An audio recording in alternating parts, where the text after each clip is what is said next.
Those of you who are coming in so far, I should say, right? Hello, hello, hello, hello. Let me make Madonna my co-host as usual. Co-host extraordinaire. So, freight broker training last night was, wow, very good. We had some heavy hitters up there last night. Heavy hitters. Of course, Mr. Nelson, and our newest addition comes in every now and then. Dave and I are working on the international side. So, but welcome dispatchers. This is our Saturday intermediate training. So I need you guys to dispatch for me. Take me through your ideal workflow and walkthrough in the day of a life of a dispatcher. Who wants to do that? Or we all can do it. I want interaction because I want to make sure that you guys have a pulse, that you guys are alive, right?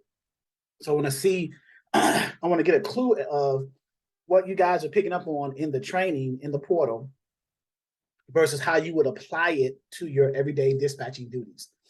So when you get up at 4, 5, 6 in the morning, whenever you get up and you're starting to dispatch for your 1, 2, 3, 5 trucks, what's the first thing you do, right? So talk to me. What's the first thing you do? Give me a day. I'm gonna title this video, Day in the Life of a Dispatcher. So what do you do? Day in the life of a dispatcher or a freight dispatcher. I'm writing it down so I can remember the title, okay? What's the first thing you would do? So I need some feedback. So I'm not gonna tease today as opposed to giving a perspective from your side. Because if this is what you want to do, then give me an idea of how you would do it, right? If you were dispatching for a truck, or if you are dispatching for a truck, give me an idea of what you do in your day, your daily tasks as a dispatcher. Someone's unmuted. Josie? Okay, never mind. I thought you were unmuted. You are unmuted. Hi. Good morning. Good morning. I can hear you. Yes, I can hear you. So today I'm actually going to participate. I normally just watch, but I'm going to participate today. Okay, so first you check your carriers to see what they actually need, right? Okay, so let's stop there. So I'm going to do it in sections, okay? Okay. Okay. So when you first get into your home office or your brick and mortar office, this is assuming that you already have a carrier under a dispatcher agreement, correct? And you already have a profile, so you know what they want. So you've gotten to your home office or you've gotten to your brick and mortar office, your physical location. What do you do? Check the boards. Open up your computer screen to the different boards that you're actually on. Okay, so let's do that. Okay. Let's check the boards. Let's just check. I'm just going to throw one up here. It may not be one you use, but I'm just going to check the board just as a way of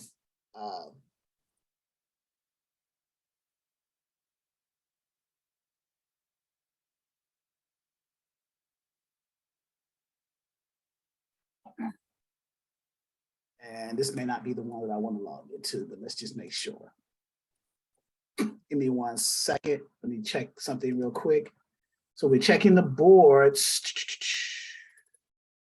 And mind that power select.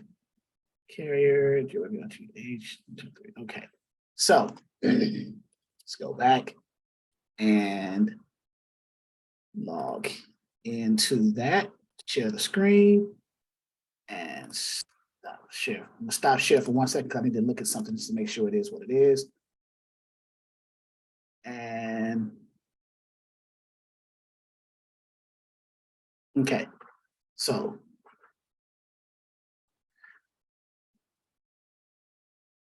there. So we log into the board according to Josie, right? First thing we do, a day in the life of a dispatcher. So we log into the board and what are we checking? Are we checking the carrier's profile against what's on the low board, what they're looking for? So give me an equipment type, Josie. Give me an equipment type that you are. I see your eyes got big. What? So what's wrong? Unmute yourself. Why'd your eyes get big? That's an easy question. Okay, I know some of the answers. I don't know all the answers. You know, I've been listening. Okay, so okay, remember, I know the four.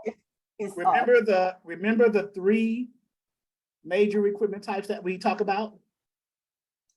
So, well, before I ask you that, do you have any carriers right now that you're dispatching for? No. Okay, that's fine. I wanted to talk to you about later or within this call and stuff. You know. Okay, that's fine. So this walkthrough today in the day of the life of a dispatcher is to assume that we have a carrier. So even if you don't, we'll pick one of the three major equipment types. Okay. So, so of the three major equipment types, well, let me ask you this: what are the three major equipment types? Wait. And this is an open book exam. So, can you see it? Can you see the book? No, I cannot see you. You ducked away from the camera. Oh, okay. So what are the three major equipment types that we always advise you to start with? I'm supposed to. No, go ahead. So while you're looking, someone typed the answer in the chat. So it's the dry van, the reefer, flatbed, and the reefer. That's correct. So of those three, choose one so we can use as an example today. Let's try dry van. Dry van. Okay. So let's pretend that you have a dry van carrier that you just received a dispatcher packet back, returned to you, right? Dry van. Now, when you sent out the dispatcher packet to them, they filled it out and returned it to you, right? They filled out, what did they fill out? The dispatcher agreement, right? The carrier profile, right? And the limited power of attorney, right? They had the limited power of attorney notarized and sent it back to you, right?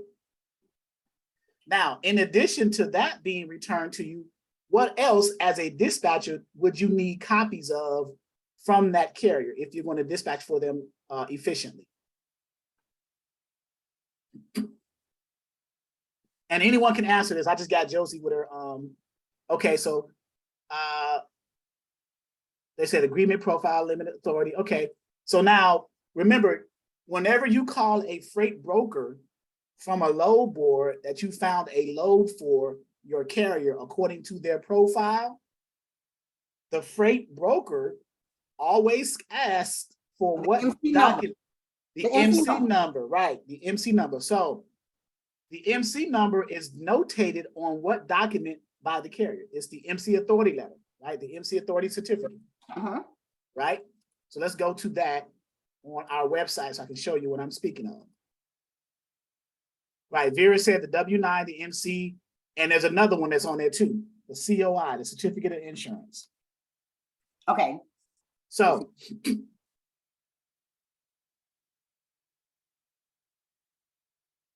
what if the carrier doesn't get the limited power of attorney notarized? Great question. And I want to keep this interactive. I don't want to just talk and you guys ask questions at the end. You can ask questions along the way. You have the total freedom today to do that, okay? So you have to call the driver, that's correct. You cannot sign or print anything, you cannot fill out the broker carrier agreement, signing and printing their names on the broker carrier agreement or signing and printing their names on the rate confirmation, which books the load, if the carrier did not send you back a limited power of attorney notarized. You would have to send those documents to the carrier and have them do that and then send it back to you or have them send it directly to the broker. At some point, the carrier is going to wonder, well, what's the point of having you as a dispatcher if you're not going to do that for me? And hey, Mr. Carrier, I agree with you.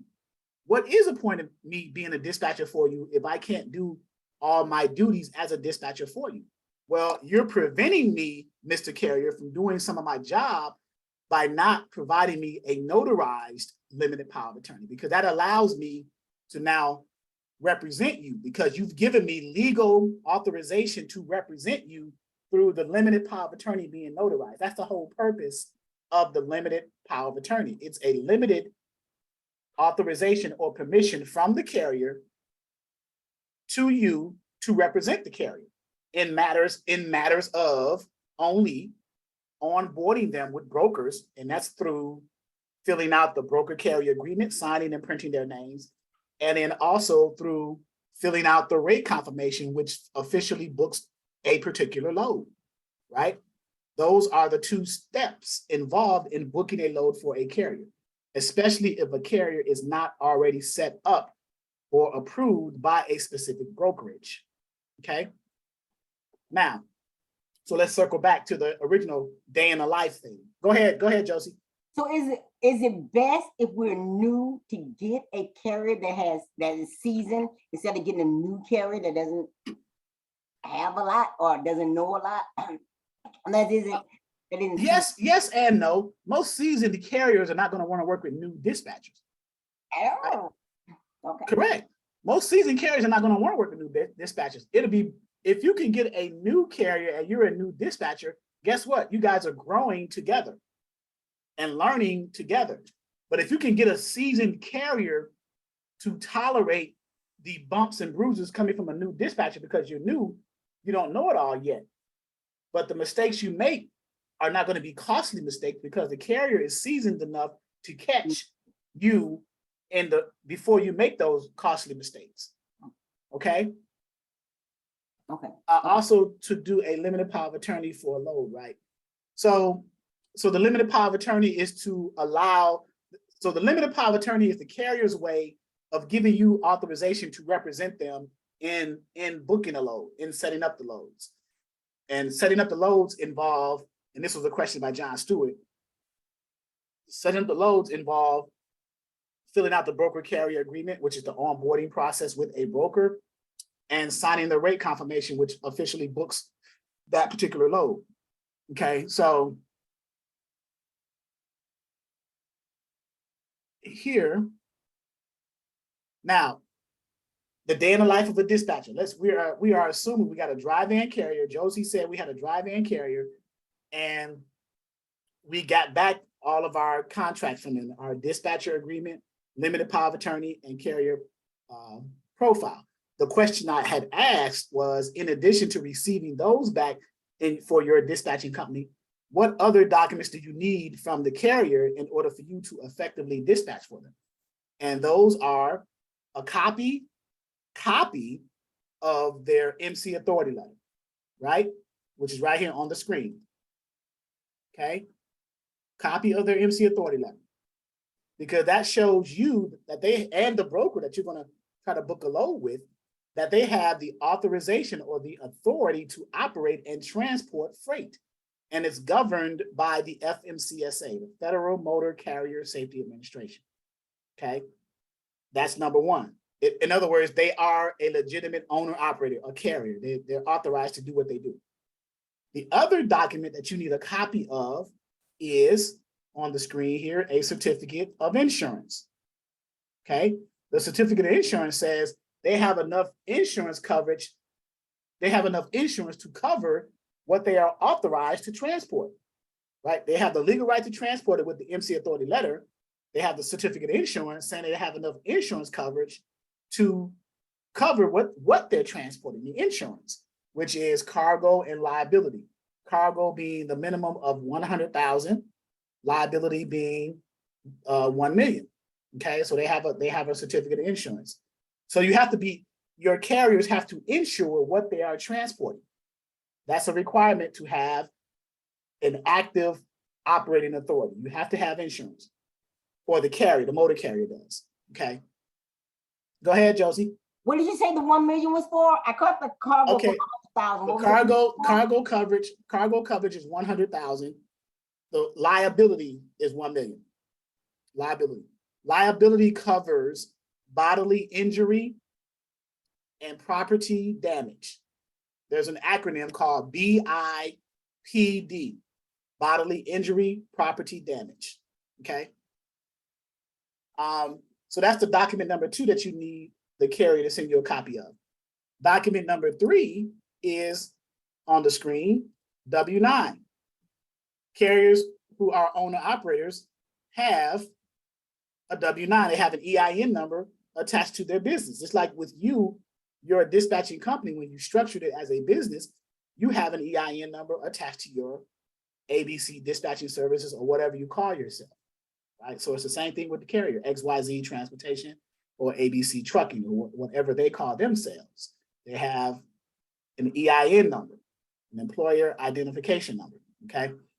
So you're going to, when you send out your documents to be filled out and returned, you're also going to have those returned in addition to having copies of these documents returned so that you can have a complete setup for your carrier in your dispatching company. And this is for each carrier that you're going to be dispatching for. It's the same thing, okay? Now, once you have all of those documents, then you would reference your carrier profile, okay? Because if you're going to find loads for your carrier in the day of a life of a dispatcher, if you're going to find loads for your carriers, you're going to look on the load boards based on the requirements of the carrier. And the requirements of the carriers should be listed on the carrier profile. That's what they tell you. I want $3 a mile, or I don't want to haul no more than 40,000 pounds, or I want to go in the mountains. I don't want to deal with tows. Whatever those requirements or those specifics are, should be listed on your carrier profile. Here's an example of what a carrier profile looks like. So Josie, can you unmute yourself, please? Okay, so you selected a dry van carrier, okay, in this example in the day of a life. What, in your estimation, do you want, well, where are you located? I'm going to use your location as the example of the location for your carrier. I'm in Wisconsin. I'm in Midwest. Okay, Wisconsin. And what we'll do, we'll check the cents per mile in a second. Now, let me ask you a question. Okay. As we're going and going, you know, getting well, I shouldn't say that. Okay. As we're getting familiar with our carriers and stuff, right? So should I ask, like, at the beginning of the month or monthly or weekly or something? Has anything changed since the last time has anything changed? Do you Of course. Okay. Stay in community. That's a great idea, actually. That'd be, that's a good, that's extra this week, but they don't need it the last week, or they might have went to Colorado, but they don't want to go to Colorado anymore. You know what I mean? That's great dispatching, because you're keeping up that communication channel between your carrier, because maybe there's something you did, you sent them to an area that they didn't want to get out of, or they couldn't get out of, or you sent them to an area that they love, and they say, hey, keep me over here. That was a good area, so keep me running there. Okay. Communicate back and forth, okay? Straight Runner Logistics, you have your hand raised. Hey, hello, Charles. I have a question. On Yes. the going back to the limited power of attorney. Okay. Now, that's the one we have to get notified. Do we have? That's the one the carrier has to get notarized.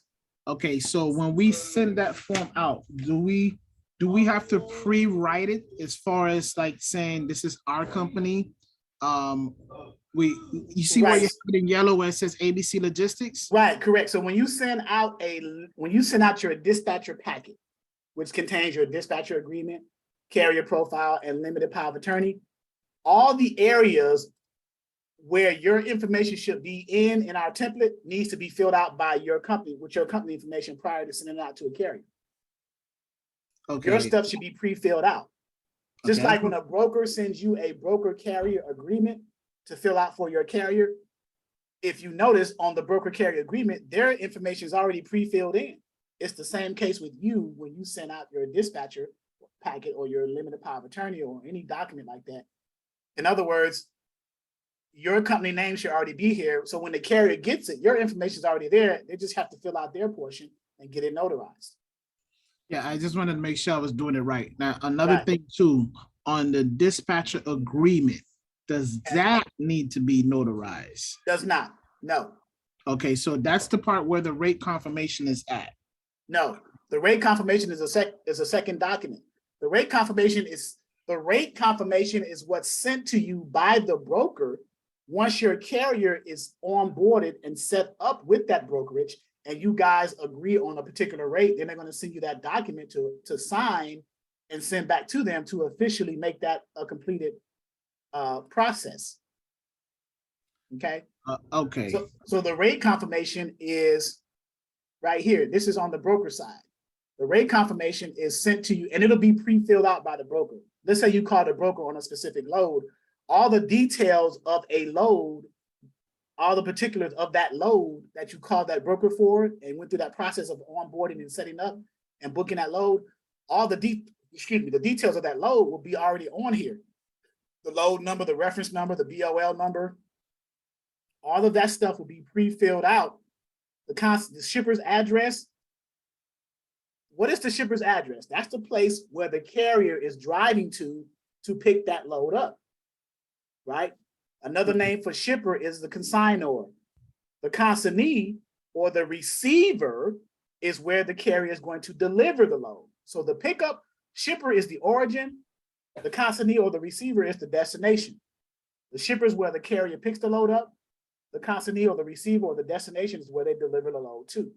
All this stuff will be pre-filled out. The only thing that you would have to do if you have a limited power of attorney from your carrier to you is you're able to print and sign their name on their behalf because the carrier gave you authorization to do that. That's what the limited power of attorney is. And their title, owner, and then their phone number. If I were you, I'll put their phone number, then I'll put a / my phone number or the dispatcher phone number as an alternate, okay? But that's the rate confirmation. That's a document that's sent to you by the broker. That's a process that the broker does. Okay, because there was another form that had a percentage that we had to, the rate comp, it was a form that you had that had the percentage. I don't know if it was the dispatcher agreement, if I'm not mistaken. But okay, so yeah, it's probably something else. Also the notice of assignment. Okay. When you get a chance, I want to go more thoroughly on the notice of assignment. Okay, I will do that next. Let me answer this question. Someone sent me a private question. Where can I get the power of attorney notarized at without having to make the driver go out of his way? You, the dispatcher, can never get a limited power of attorney notarized. Never. The person who is giving up their right and authority for someone else to represent them is the person who needs to get the document notarized, and that's the carrier, not the dispatcher. Plus, that's a conflict of interest. The same person who's going to be signing something for someone else can't have that same document notarized. That doesn't make sense, right? The person who is, if I'm the truck driver and I'm giving you authorization to represent me and fill out the documents for me, then I am the one who is responsible for having to do that, getting that document notarized. The person who is giving up their right to someone else to represent them on specific matters. In this case, a limited power of attorney, not a complete power of attorney, but a limited power of attorney. It's only limited to the things that you specify in the power of attorney. And that's filling out the broker carrier agreement, which officially gets them set up with a broker and approved, and filling out the rate confirmation, which officially books a specific load that you were calling about. Okay, that's it. There's no, you could put other things in there like bookkeeping and invoicing, but those two main things are setting up the carrier for that brokerage if they're not already set up, and signing the rate confirmation to officially book a load. Okay.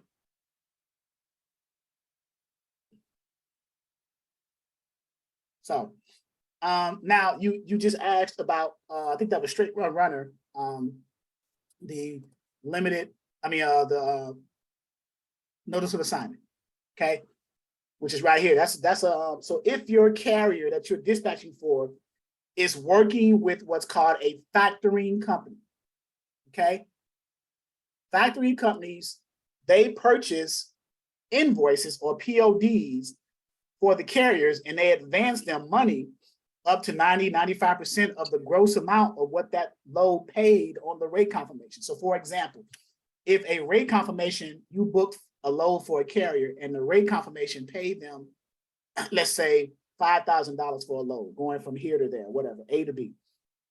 And the factoring company pays 90% upfront if they turn in if your carrier turns in the POD, the proof of delivery, they'll front them at 90% of that gross amount. 90% of $5,000 is $4,500. So they'll front them that. The other 10% they'll hold in reserve until the broker pays the factoring company.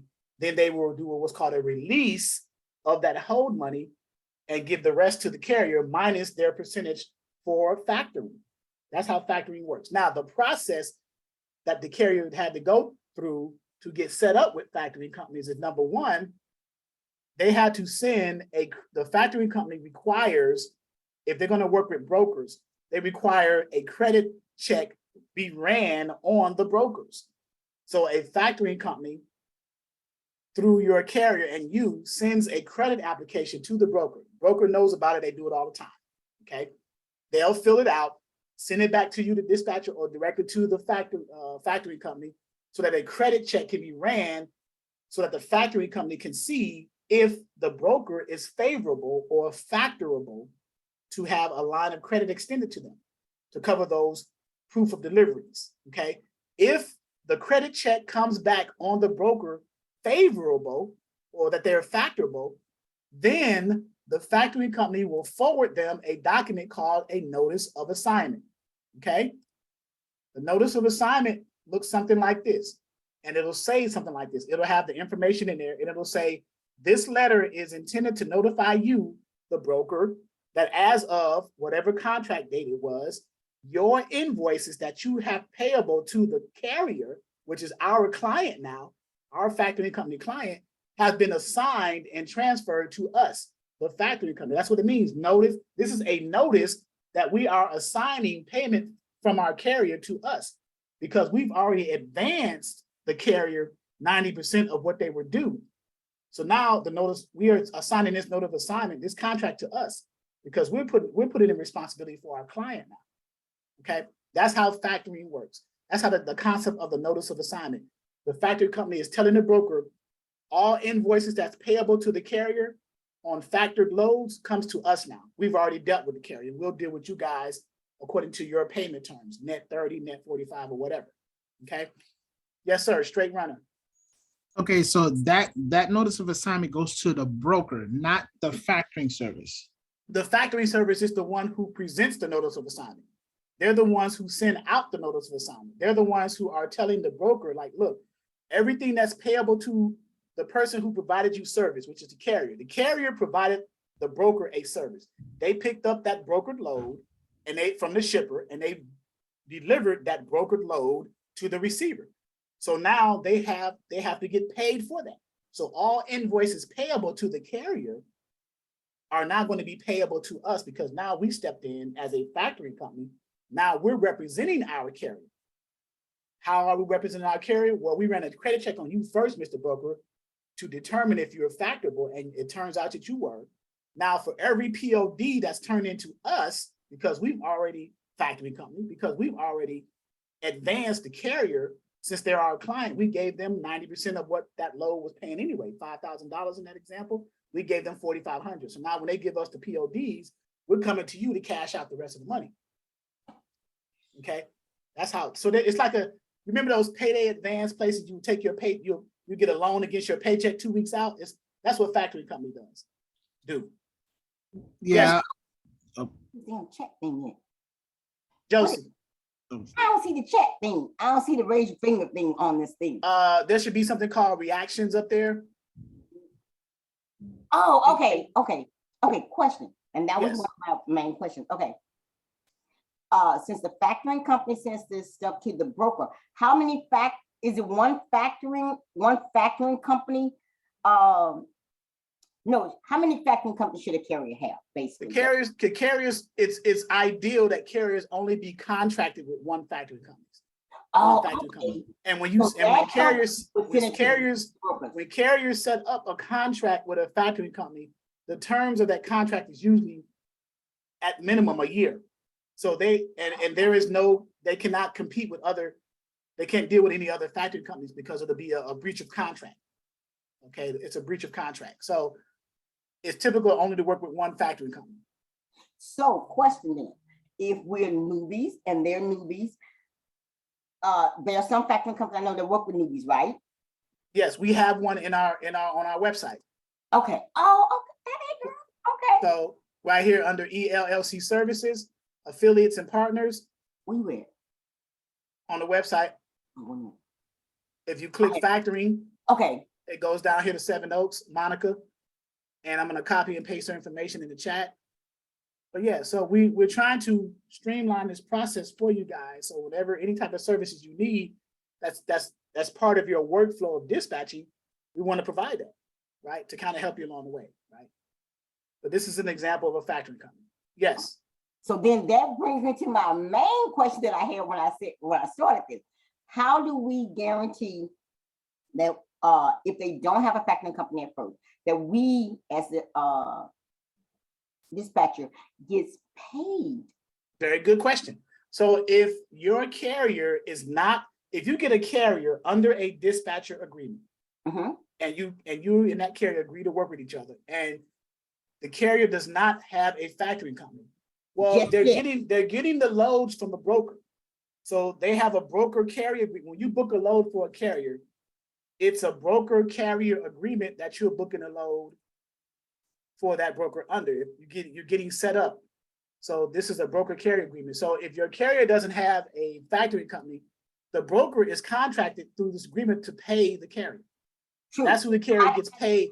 That's who the carrier gets paid by if they are working with a broker on a load and they don't have a factoring company.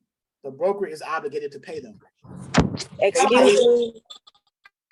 No, I was saying, how do I trust, I shouldn't say trust, how do I trust the carrier to pay me after that's a great question. How do you trust? That's a chance, that's something you have to do. Me and I'm trusting him. Right. That's something that you would have to decide. Do you trust that carrier enough on that first load to pay you? If that carrier doesn't pay you on that first load, do you continue to work with that carrier? No, of course not. And there are ways you can go after the carrier if you're trying to go after them in small claims court and things like that. But depending on the value of what they owe you and the cost of going to small claims court, and that first error by the carrier but not paying you, I'll go ahead and eat that cost and just don't deal with that carrier anymore. And that's a lesson learned. I would chalk that up. I would chalk that up to life. Chalk that up to life experience. Okay, because I was like, okay, I'm gonna trust him to pay me, but he's trusting me to get him loads, but I'm gonna trust him to pay me after the broker has paid him. That's correct. So carriers get paid one of three ways. Carriers get paid one of three ways. They can get paid directly from a customer or a shipper. They can get paid from a broker if it's a brokered load, or they can get paid through their factory company if they're working with a factory company. Those are the three. In any of those cases, you get paid after they're paid, no matter which of those three ways that they get paid. Now, there is another option. If the factory company participates in allowing the carriers to have their dispatchers, get paid through the factory company, then that's fine. In other words, if you have an affiliate relationship with a factory company, if you have an affiliate relationship with a factory company where you bring carriers to the factory company that don't have factoring and they get set up and approved for factoring with that factory company pays you a commission for doing that. But in addition to that, when they pay the carrier, they'll pay you also what your percentage or flat fee is for dispatching for that carrier that's under their factoring that you brought them to. Okay. Excuse me.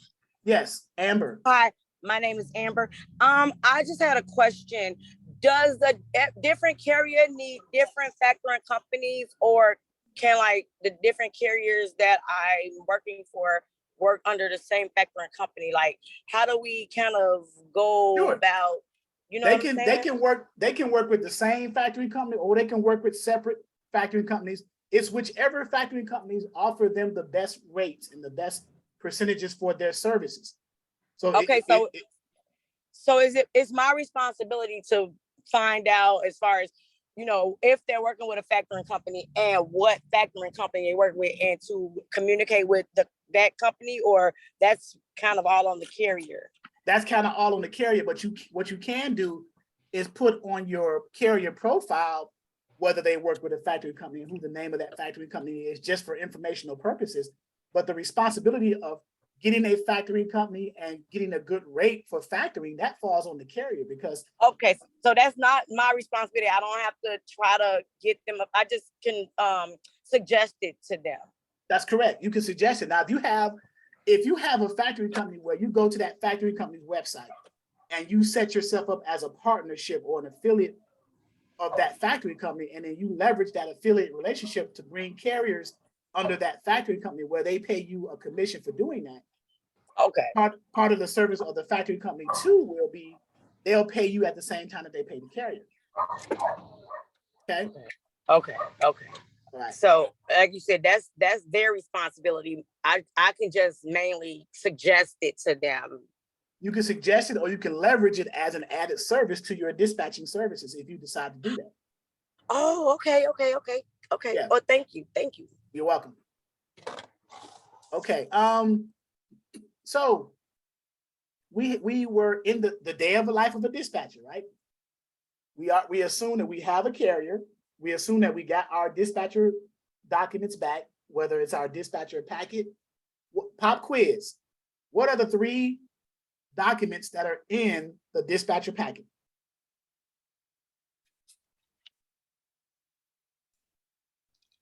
Carrier profile, dispatcher agreement, and limited power of attorney. Very good. Charity, you got your hand raised. Were you going to answer that too? Charity? Yes, I was. Okay, well, you can answer this one if you want. What are the additional documents that the carrier needs to send you copies of so that you can dispatch for them more efficiently when you call brokers? The W-9, Okay, the MC authority letter, okay, certificate of insurance, very good. and the credit application, if applicable. If applicable. In other words, Yes. if applicable, meaning that if they have a factory company, correct? Yes. Very good. So now we got all of these documents in our either digitally or hard copies in our office company, in our dispatching company for a carrier. Now we grab the profile sheet, right? And we look at the characteristics of the profile sheet to find a load, find some freight, find a commodity, cargo for our carrier. And Josie was saying that drive in Wisconsin. And if let's say, for example, the carrier sent us a profile, but they didn't put how much cents per mile they want, right? They left that blank because they either didn't know or just neglected to fill it out. I don't know why, but that's the main thing that you would want to know. How much, if I'm going to find you good paying loads, I need to know how much you want to make, right? Per mile. But let's say they didn't do it, right?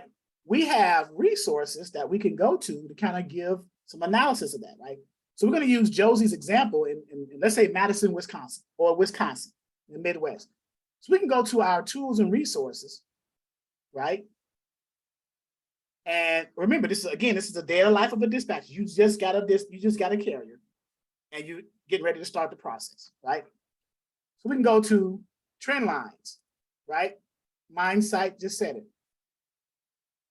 Trend lines. Trend lines is an analytical tool that shows for the 3 major equipment types the cents per mile rate for them in certain areas, or it's what's called zones, right? So we're going to open up trend lines.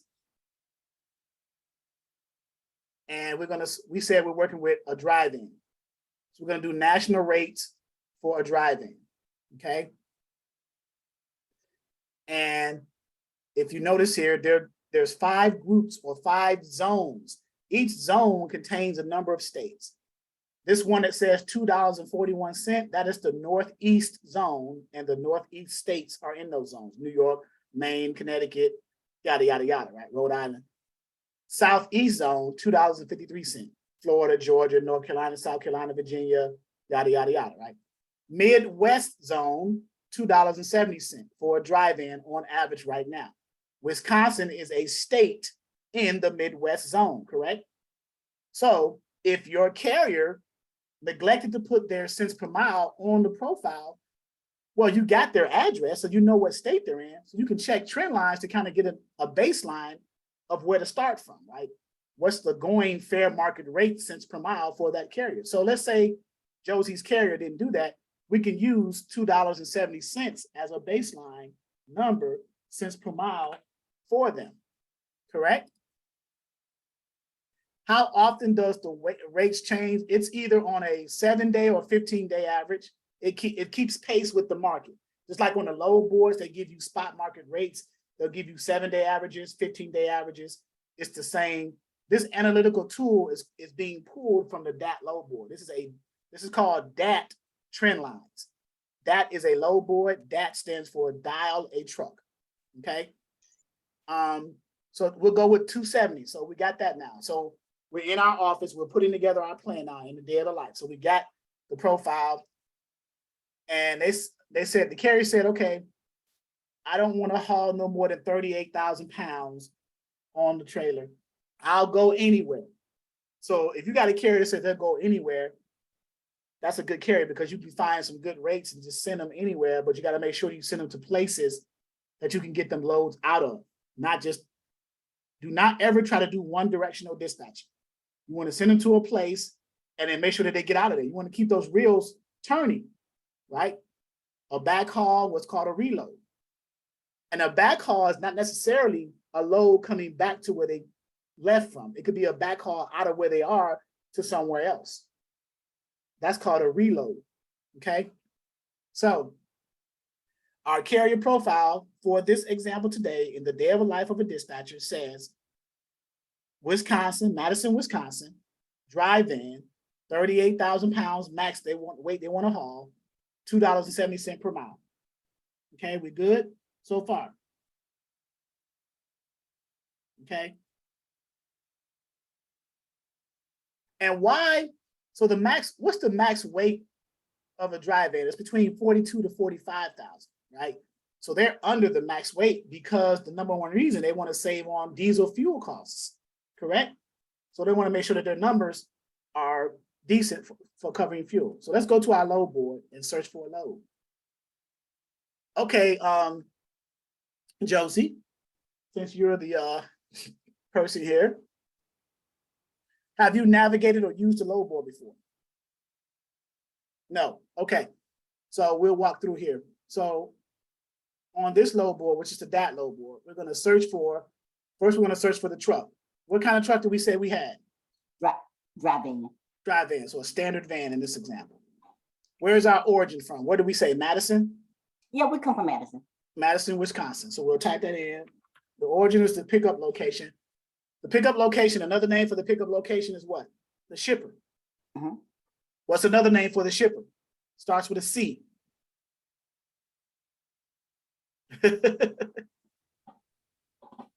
See? Starts with a C. Anyone can answer this. Not the consignee, it's the other one, Nicole. Consignor. Consignor, correct. The consignor is the one who gives the loads out. The consignees are the ones who receive the loads and takes possession of it. Okay.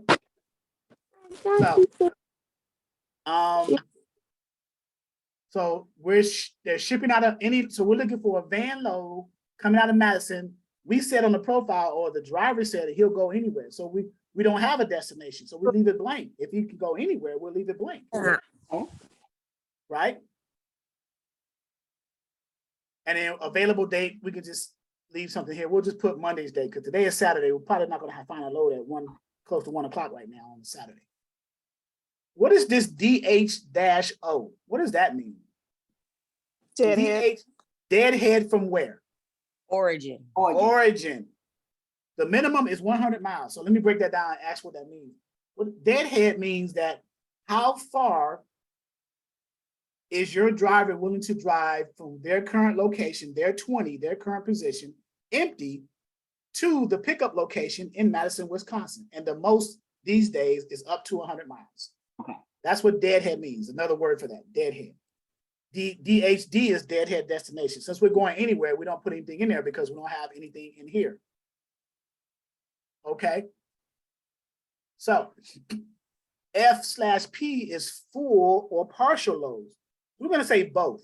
That way we increase our chances of finding more loads, whether it's a full truckload or a partial truckload. right?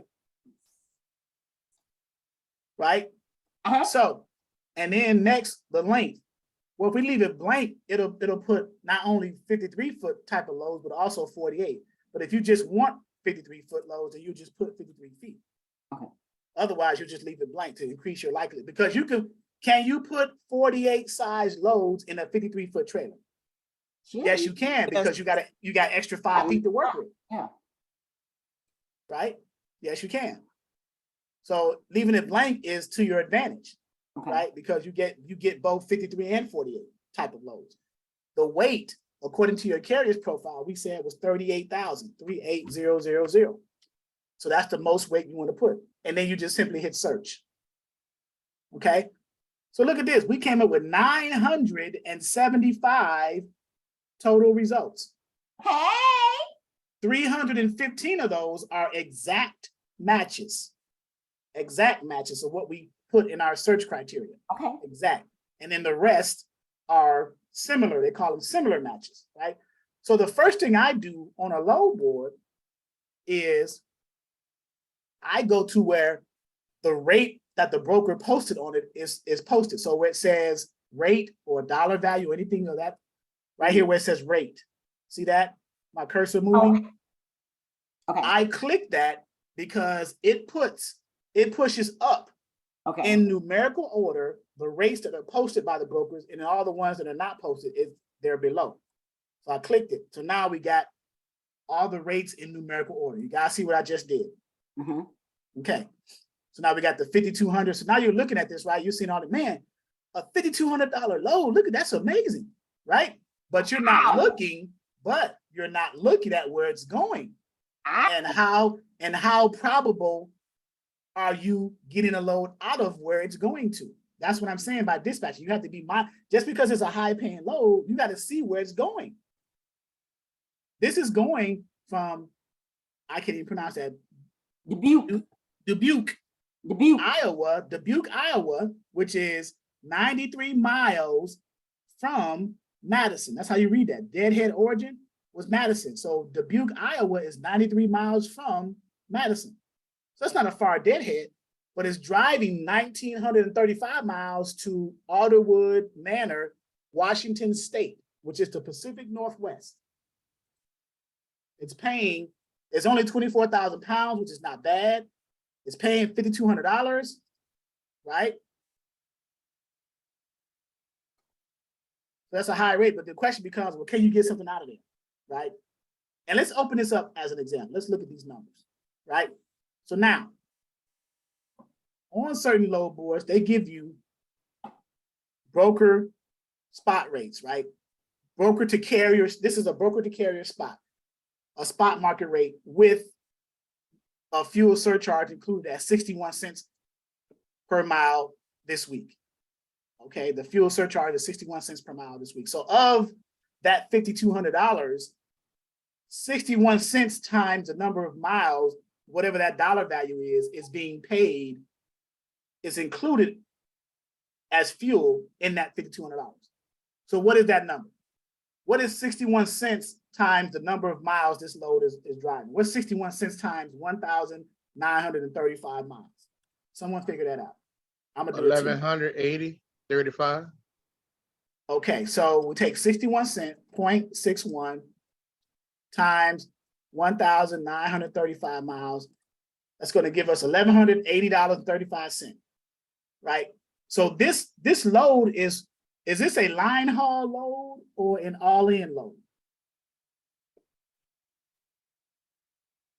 Remember the difference between line haul and all-in. An all-in rate or a line haul rate. And a line haul rate, well, someone asked, let me check it real quick. All-in, Vera says an all-in rate. You're correct, Vera. So an all-in rate is a line haul rate plus the fuel surcharge.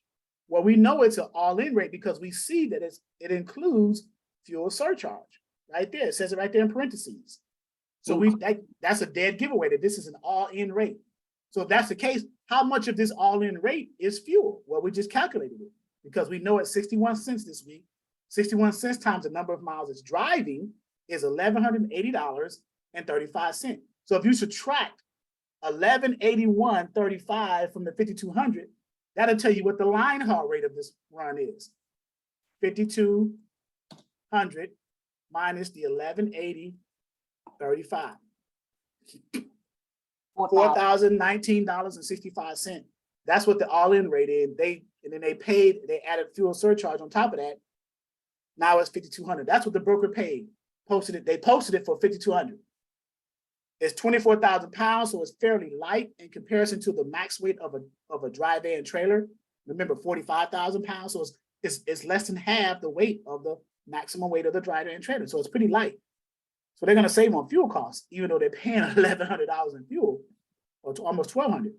But let's look at the average. Let's go down here to the spot market again, and look what the trip is paying. It's paying 49 on average. It's paying 49.73 for that 1935 miles, right? The broker paid a little bit more because they're trying to go closer to the higher end. So if you notice, the mid range is $2.57. Okay, the low end is $2.30. The high end is $2.71. So what's $2.30? Let's figure out the range in dollar value. In dollars, right? So $2.30 times the number of miles, which is 1935, right? What is that low end range number? 44.69. 4,450 and 50 cents. There you go, 44.50. So now someone figure out the high range. The $2.71 times the same number of miles, 1935, right? 5243. 5243.85. So the broker posted the rate closer to the higher end of the range, and they're within. They posted it above the average, which is $2.51. They posted it closer to the $2.70, which is what Josie's carrier wanted. Remember, $2.70 for that zone for the dry van. So this broker posted it at the spot market rate. They're being fair in the rate, right? You guys are starting to see that. And is this a full truckload? It is a full truckload. Let's look, because someone just asked a question. Is it a full truckload? Yes, it's full. Yep, it says F. So the question, I'm going back to the chat so I can see it. Since that is considered a full truckload but very light, could you pick up something else along the? No, you can't, because it's a full truckload in the sense that the number of pallets fills up the truck. So it may be a standard 48 by 40 pallets. You could put about 26 of them in a 53-foot trailer, right? The weight of the commodity on the pallets may equal totally up to 24,000 pounds, but the truckload is full in the sense that 26 pallets fills up the trailer, so you can't put anything else on it. So just because the weight is under the maximum weight doesn't necessarily mean that the load is a partial or a half a load. You can have a 4,000 pound full truckload because you got 26 pallets, but the weight of all the freight on those 26 pallets equals 4,000 pounds. So it's still considered a full truckload, even though it's not full in the sense of the weight component, as opposed to the physical orientation and the dimensions. Okay. Mine site logistics. Yes, Charles, this is Donald. I think I recall you say one time that the broker would have the option or the right, if it's a partial load, to say that you can't go pick anything else up. That is correct. So what that means is if you booking a load with a broker and they have on the rate confirmation or in the broker carrier agreement that exclusive, this is an exclusive use type of load. In other words, you can only put our freight on that trailer when you're running that load at that point in time. You can't put nothing else on there. It's exclusive use. That's what that means. But if this is a non-exclusive use type of load, so if the rate confirmation and the broker carrier agreement does not say anything about exclusive use on it, then it's assumed that it's a non-exclusive use and you can throw other things on it. If it does say exclusive, then you can't do it. If you sign and agree to that and take that load and book it, then you're bound to obey that requirement. Okay, thank you, Charles. Right, because you've signed and agreed to it, or your carrier has, or you have for your carrier when you got the limited power of attorney and permission to do so. Straight runner logistics. Yes, Charles. I was looking at one of the on the load board. The broker had it listed as 2 pickup and 1 drop. What does that mean, and how do you think that? Because I feel like the pricing is too good to be true, but then it's not, because it's coming from South Carolina to Orlando. So, do you remember where that load is at, and what it says, where's the pickup and delivery locations and equipment type? We could look that load up if you want. Okay, But 2 picks and 1 drop. But I'll answer your question here. 2 picks and 1 drops means there's 2 pickups. You're going to 2 shipper locations to pick a load up. You may pick up half a truckload at one shipper and the other half at the other shipper, and then drop all of that full truckload off at one receiver. 2 picks, 1 drop. You're picking up from 2 shipping locations. It could be 2 different loads. The company could be the same. They can have different offices at different facilities, and you're picking up 2 separate shipments or the same shipment from 2 different locations, but it's 2 pickups, and then you're delivering that 1 shipment now, that complete truckload, to 1 receiving location. Now, the negotiating power comes in with that, where each extra pickup in that lane or in that situation, that shipment, can be negotiated higher, because you run the risk of detention and all these other accessorial things coming up that can delay the driver and potentially, cause them to be longer than what they need to be. So you can add those accessorials in there: detention, lumper, layover, those types of things that can occur, right? But picks mean picking up from shipping locations. Drops means delivering to receivers. Okay. Okay. Can you take a look at it, because it's a reefer? It's coming from it's on DAT. It's on that coming from South Carolina to Orlando, Florida, for $2,000. GTX Transport LLC.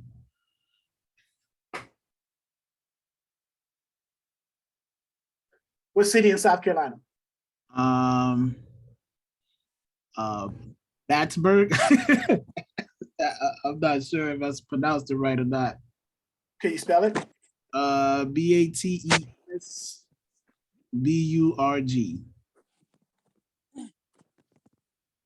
And it's going where? Going to Orlando.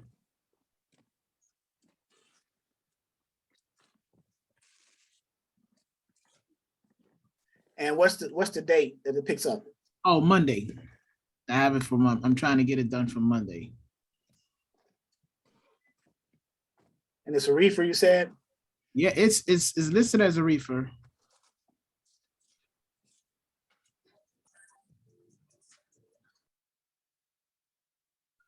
What's the rate that it's paying? It's about $250. $250? I'm sorry, no, 2,000. Okay, so here's one right here, 2,000. Going from Charlotte, it's a reefer, full truckload going from Charlotte, not the specific city that you mentioned. No, it's GTX Transport. The broker. The broker. Okay. I saw Sham Logistics too, but yeah, Shram stays on load boards. They're one of the worst, but you didn't hear that from me. No, I already experienced that. Yeah, I can be all day with Shram, talking about Shram. But GIX, or you said GTX? GTX Transport. Yeah, is this 123? It's actually DAT. Is this 123 or DAT? This is DAT. This is DAT power. So Oh.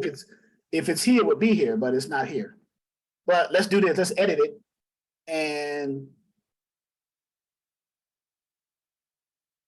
you said it's a reefer load. Yeah, it was a reefer load.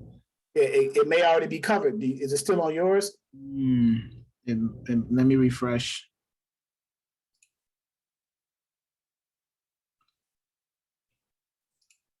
Nope, it's still there. Okay. And what load board are you looking on? DAT what? Trucker's Edge? Trucker's Edge. The Okay. cheap. The cheap, you said the cheap one. So, yeah, I don't see it up here, but I see some similar ones in your area. You said Battsburg, South Carolina.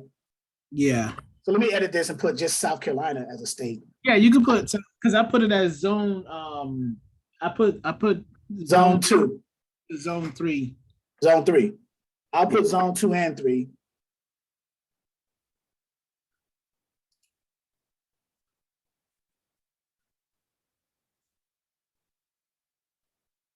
And 320, so more showed up, but that's great, right?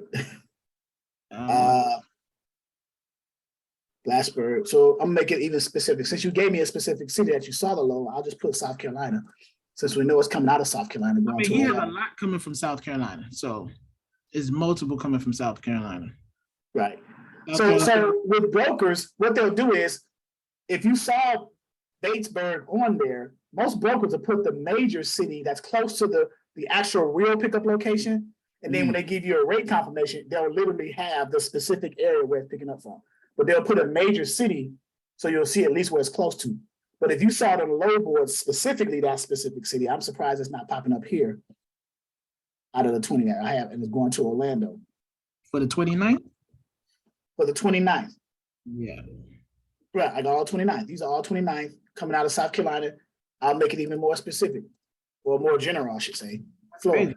Like 6 of them on there. Right.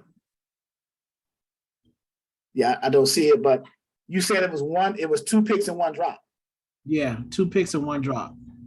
So let me do this too. I think I left something out. Okay, yeah. Full, partial, both. And there. 53 foot.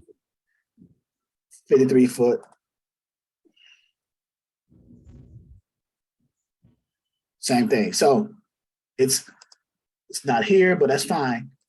But the point is, with reefers, you run a chance of delays and detention, because generally with reefer freight, you're going to be picking up or delivering to cold storages, in most cases, right? Or directly to the retail stores in some cases, like the Krogers, the large chain, the Walmarts, things like that, right?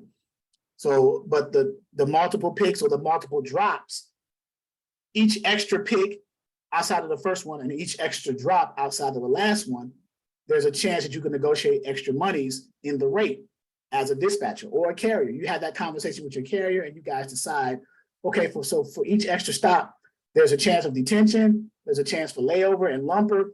So what does that equate to in a dollar value that we can add in and roll into our negotiating numbers, Mr. Carrier? And that's you and the carrier having that conversation, right?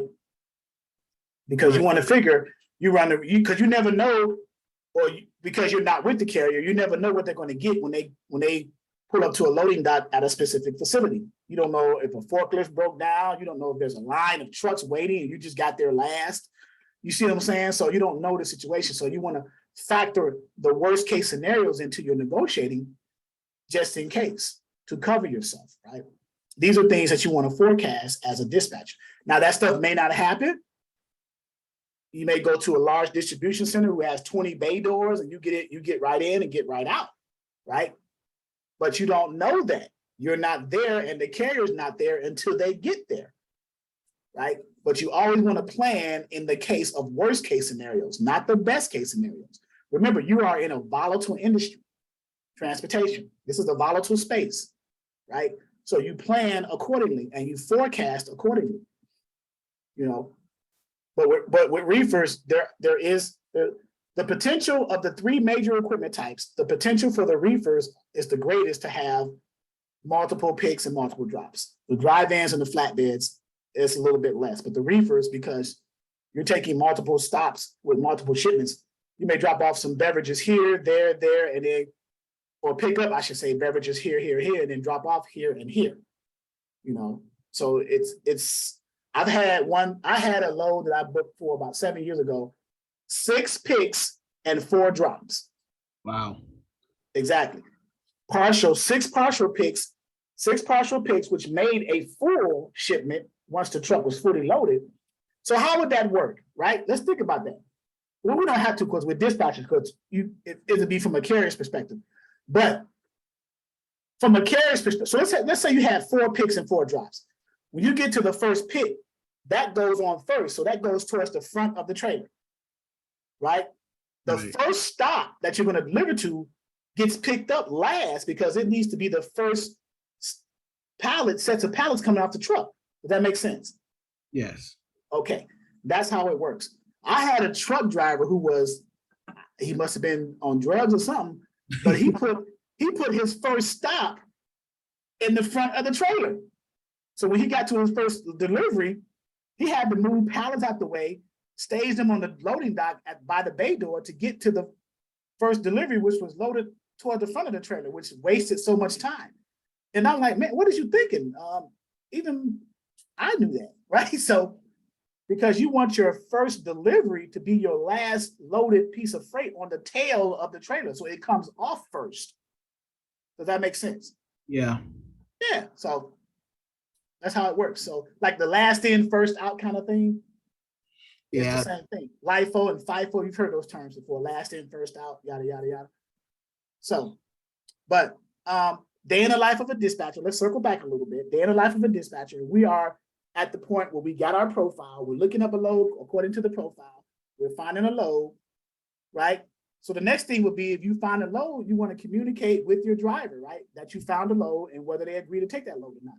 Because you want to make sure that they're either empty and available for this load, or if they're under a load, when are they going to be empty? When are they going to be delivering that load and ready to pick up your load that you found if they agree to take it, right? Because you don't know what stage they are, what they're doing. Let's assume that your driver is empty and go from there. How do we check the credit of a broker? Is it only on a load board? You can check it through online resources. I'm not sure carrier 411, but Safer, you can check information about brokers. But in most cases, it is on the load board. Most cases. So you call the broker, right? Let's say you found a load. And by the way, this is a live load board. If you notice, there's lines drawn through certain loads you see here because they're covered now. This is a live load board. They're being covered, even on the weekend, right? This is a Saturday at 1 o'clock, right? Loads are being covered. Some brokers work on Saturdays. They work via phone or email. Mostly email because they're with their family. They're probably working from home in their office, probably looking at the load boards or checking their emails and someone's calling them to say, hey, yeah, this load is still available. Do you want it? And they'll just email them the packet and get them set up, stuff like that. So, so the conversation, you found a load, day in the life of a dispatcher, you found a load for them according to the profile, you shared the load with them, you got your number. Let's circle back a little bit before you do that. You found the load, the carrier agreed to the load. Prior to calling the broker, you want to have your numbers on top of that too, your percentage or your flat fee. So, Miss Josie, how are you, ma'am? So let's go back to your example. As a dispatcher, do you charge a percentage for every load you book or do you charge a flat fee? Now, that's a good question because at first I was saying, well, since I have very limited to no experience, let's just start with a flat rate. Then I said, well, should I? Because I didn't feel comfortable charging a percentage at first. I don't know, because I don't know. My nephew said you charge a percentage from the beginning. So if you decide a percentage, then my recommendation, and you don't have to take it, but my recommendation is between 5 and 10%. It'll be fine. With seven being a fair starting percentage for any new dispatchers who don't have any experience, fair will be 7. The most for a new dispatcher, fair will be 7. The least will be 5. So between 5 and 7. A flat fee for new dispatchers between $250 to $500 per week. I had for the said week. 5 a week. I said 5 a week. So irregardless of how many loads you book for them or if you don't book any loads. So if you were having a conversation with me as a carrier and you say, I'm going to charge you $500 a week for booking your loads, and my rebuttal to that would be, okay, what if you don't find me any loads for the week? Do I still got to pay you $500? See, and then this is my mindset. Tell me if I'm right. I said I would charge a flat rate as an introductory price. Okay, So for the, because we're getting to know each other, for the first 30 days or for the first 60 days, I'll charge you the $500 a week, and then we'll grow into more because I will show you that I have. okay. you know- And that's fair, but you still haven't answered my question though, as a carrier. Oh, what am I If you gonna don't, if you don't find me any loads, whatever you charge me a week, flat fee, 250, 350, 4, 5. If you don't find me any loads, am I still obligated to pay you that amount for that week if you didn't find me any loads? Yes, but I Why? sure that I find you a load. The only way we would not find a load is if your truck is out of commission, if you take a week's vacation or something like that, or something that happens, then we'll talk about that. But if you are able to drive and can drive, and I find you these loads, Right. But my question was, and I'm not sure if you heard me, if you can't find me a load for that week, if you do not book any loads, not one load for me in that week, am I still contractually obligated to pay you $500? yes. Yes. So why? Why should I pay you 500? And I'm not being hard on you. I'm just asking the No, I know this is a good question. Why should I pay you as a carrier $500 and you found me nothing? Why? And this is for any, not just Josie. I want to lighten the load for her, but not just Josie, but That was one of the questions. I was like, well, why would they pay me if I haven't done anything? But then I thought about it. I said, why would I have done my duty. I've done my job for you. You chose not to take those loads, or you told me what you wanted. I gave you what you wanted, what you needed, but you chose not to do it. Now, if your truck is not available for whatever reason, then we'll negotiate. So what do I do in that case? Because if I find the loads and it don't well, take the first thing I want you to do, and everybody else, think about that question I just asked. Just think, it, right? Think about it. If you were in that situation as a carrier, right, and I was your dispatcher, and I said, hey, my contract is stipulating that I'm charging a flat fee. It's going to be $300. Let's just say $300 instead of $500. yeah, And this is whether I find a load for you or not. So, and I put an asterisk in parentheses, it's $300 per week, regardless of whether I book a load for you or not. Now, if you agree to that and sign that, then your contract will be bound. But if I'm a carrier, I'm going to say, hold on, wait a minute, time out. You mean tell me if you don't, you don't find me a load, I still got to give you $300 for nothing? I know you did the effort looking on load boards, but we haven't booked anything. I haven't had an opportunity to make the money to pay you for your services, right? I just want to think about it, right? So just think about it, and anyone else can chime in on that though. so what do I do? Right, that's a good question. That's fine. If you don't know, you don't know. I get it. Yeah. But And other people are that's why I saying want if to flat- I don't, so a lot of people are saying if you don't close on a load, or if you don't find a load, then the carrier shouldn't pay. True. Right. So if you don't provide the full service of the dispatcher agreement, which ultimately is finding a load, then why should the carrier be obligated to pay you if you didn't provide the full service? Right. And everybody's kind of agreeing with that. They're typing in the chat right now. Right. You don't get paid until that driver at a load and deliver that load and turn in that. Right. So just like if you go to a massage therapist, right?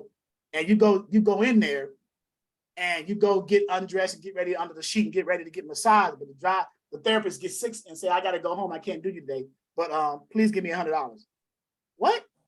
No, I'm not giving you. Exactly. There you go. You just. Good. I got a good one for you. Right. Daycares. If your child is not coming to daycare, you still got to pay for that child in daycare. Okay. Still got to pay. That's an argument. So I that's tell you, what I was looking. I'm like, right. So now by you throwing that, it's kind of a case by case thing now. But in this industry, you get paid off of your service. okay. Right. So anyone else want to chime in on that? What you guys agree? Sharon. Yes, on her comment as far as the daycare, the reason why the daycare, I know we're in two different industries, but I want to help her mind get to think on another track.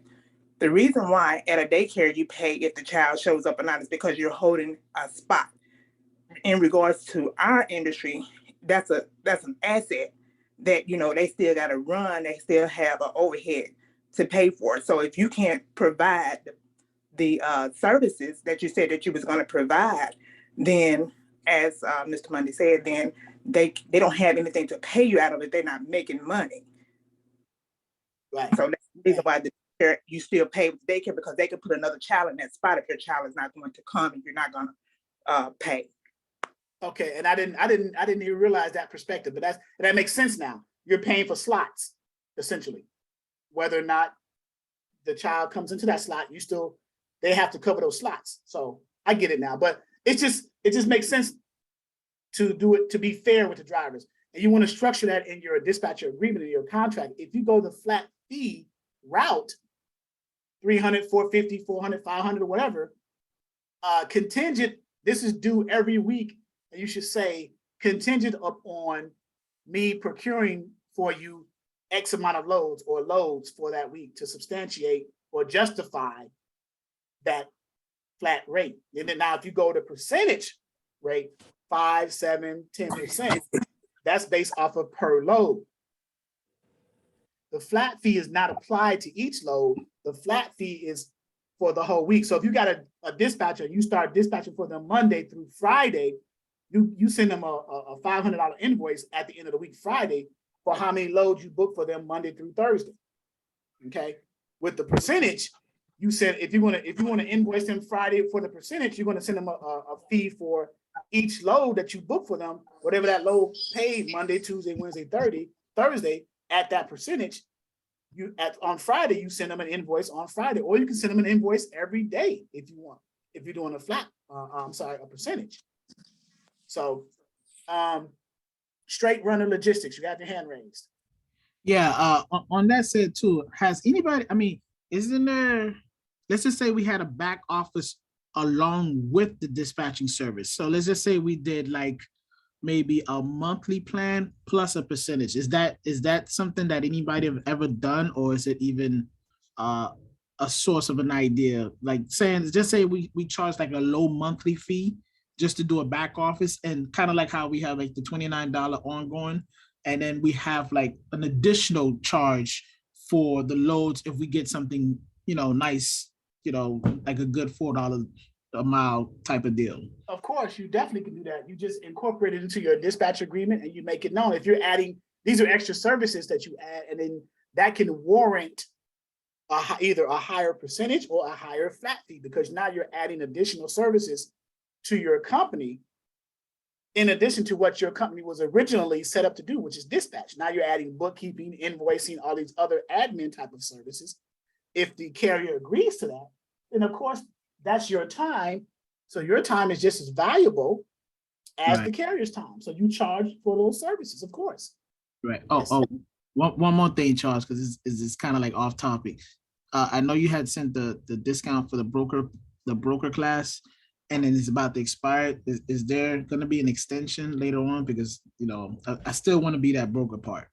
I got to get with my admin team to see what they're saying, because they set that stuff up, and then I'll be on the back end of getting questions like this from you. So I will check with that. So, but if you missed the extension, I will honor that. Just send me an email, because you mentioned it now, and it's prior to the expiration. Okay. Thank you. All right. All right. So, but is this information helpful that we're talking about? The day in the life of a dispatcher. Yes. Right? This is some of the stuff you're going to be doing every day, right? So now you call the broker, right? But before you call the broker, we were talking about the percentage or the flat fee. So let's say we talk about a percentage.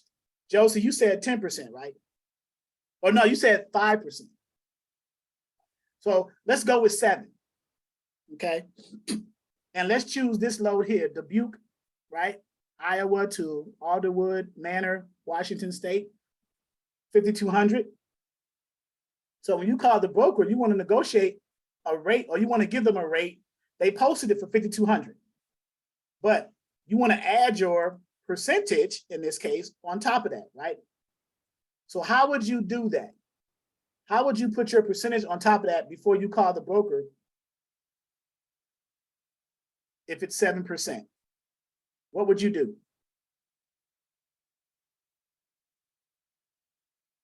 Anyone? That, Or Josie, it's mainly for Josie, but anyone else? Go ahead, unmute your- Multiply 5,200 by 7%, And what does that equal? $364. Okay, and then what would you do with that? So that $364 represents what you will invoice the carrier for your service. That's your 7% times the posted rate. That would be the invoice that you're going to send to the carrier. So you booked that one load at 5,200, you just made $364 if they picked it up, delivered it, and got paid for it. You got $364. Now, when you call the broker, you're going to take that $364 and do what? You're going to add it to the 5,200, right? 5,564. And what is that? What does that represent? What we should be negotiating to get our 7% out of that. Right. So this, we call this, it starts with a T. We call that, what's the word we call this? Threshold, right, Nicole? So it's a threshold because this is the number that you can't have the broker negotiate you below.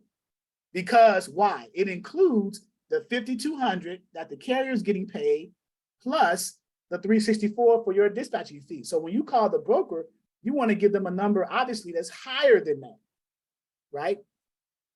So what's a good fair number above 5,564? What, 5,700, maybe even 58, right?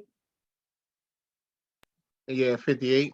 58. So when you call the broker now, you're going to dial Pinnacle Pro Logistics right here. You're going to say, hey, dispatch or whatever they call themselves over there, broker agent over there. I'm looking at this dry van load picking up on Monday out of Iowa going to Washington State. Is that load still available? That's how I used to ask the brokers. Is that load still available? I'm on the phone. Hey, I'm looking at this dry van load, because that's what it is. I'm looking at this dry van load picking up on Monday, the 29th, out of Iowa, going to Washington State. Is that load still available? And they're going to say, well, yeah, just a second. Let me put you on hold. Is there a reference number or anything like that that's posted? No, there's not. Okay, what's your MC? And when a broker asks a dispatcher on the phone, calling to book a load for their carrier for an MC number, whose MC number do you think you, the dispatcher, should give that freight broker? The carrier MC number. The carrier's MC number, of course. And why? Because the dispatchers don't have MC numbers. Dispatchers will never have MC numbers. If a dispatcher gets an MC number, guess what? They are no longer a dispatcher. They are either a motor carrier or a freight broker, depending on how they applied for that MC number. There's no way around that. There's only two types of MC numbers. Well, there's others. Shippers have them too, but the most common MCs are going to brokers or motor carriers. So straight runner logistics. Go ahead. On that same thing with the MC, because I had called a broker one time, and they were so adamant of trying to get the MC number. So the moment I said the MC number, they hung up the phone on me. I felt like they were about to call that driver and try to book something on the side. That's exactly what they were trying to do. They want to circumvent around you, get the MC number, look them up in the system, and give them a call around. And hey, we'll call you back. And then they're going to call that driver and say, hey, man, I noticed you guys are looking at this load. We can go ahead and book this load. And they're going to book it without you. But if you and your driver are in a good communication, if I was a driver and I get a call from a broker that my dispatcher was trying to book a load for, and the broker is trying to go around my dispatch, I'm like, look, I got a dispatcher that handles it. Call him. Why are you calling me? Exactly. So that's what I tell my driver. Sometimes I'll say, hey, Mr. Carrier or Mrs. Carrier, because we got female carriers too.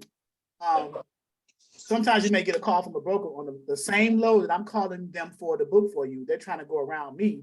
If I'm your dispatcher, we're going to work together. Just let them know to call me and I'll handle all the back end stuff. And you focus on driving. They're just trying to go around. So, but what if that carrier go behind your back and do that anyway? Then bye-bye, Mr. Carrier. I don't want to deal with dishonest carriers. I don't care how bad I need the money. I'd rather be broke right? I'd rather deal with an honest carrier and not find a load for them than deal with a dishonest one and then find a load and get circumvented and never get paid for the load. I'm wasting my time. So Charles, would you recommend putting that in the dispatch agreement? You want to put, so everything that we're coming up with these worst case scenarios and these different things, make a mental note of that. And then if you decide to put those clauses in or those statements or those sentences in your dispatch agreement to protect the interests of your company, then so be it, right? Because you want to make your dispatch agreement as solidified as possible to avoid that nonsense. Can we report the broker or the carrier for doing something like that? No, because they do that all the time. There's nothing illegal of doing that. A broker can hang up on a dispatcher and call the carriers directly. And that's, the broker didn't do anything to breach a contract, number one, because you don't have a contract yet. You haven't set up and gotten approved by the broker or anything like that. You can't report a broker for unethical type of stuff because the FMCSA knows these people do unethical things on a daily basis. It's only until that the broker violates or breaches the contract, whether they don't pay the carrier or whether they do something else like double brokering or anything like that, then you have legal recourse to go after them either through filing a claim against their bond or going to the FMCSA. But until then, that initial phone call, you just got to trust that you're dealing with a good broker and a good carrier, and they don't circumvent you. So our carrier package wouldn't protect us, our interest in that load then? Not well if your dispatcher agreement, if you put statements in there like, okay, like charging a fee for going around them, or if it's discovered that you booked this load with the same broker that I tried to book the load with you for, however you verbalize that, right?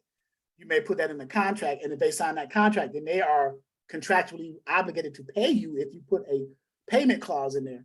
And if the carrier doesn't pay you, then you have legal recourse with them. But as far as the broker has nothing to do with you and your dispatcher agreement with the carrier. The broker is doing their job trying to move that freight with whatever carrier they can get it with, whether it's yours or anyone else's, right? So we would have no way of knowing. It's a we would have. Oh, I'm sorry. Yeah, you would have. You said you would have no way of knowing what now?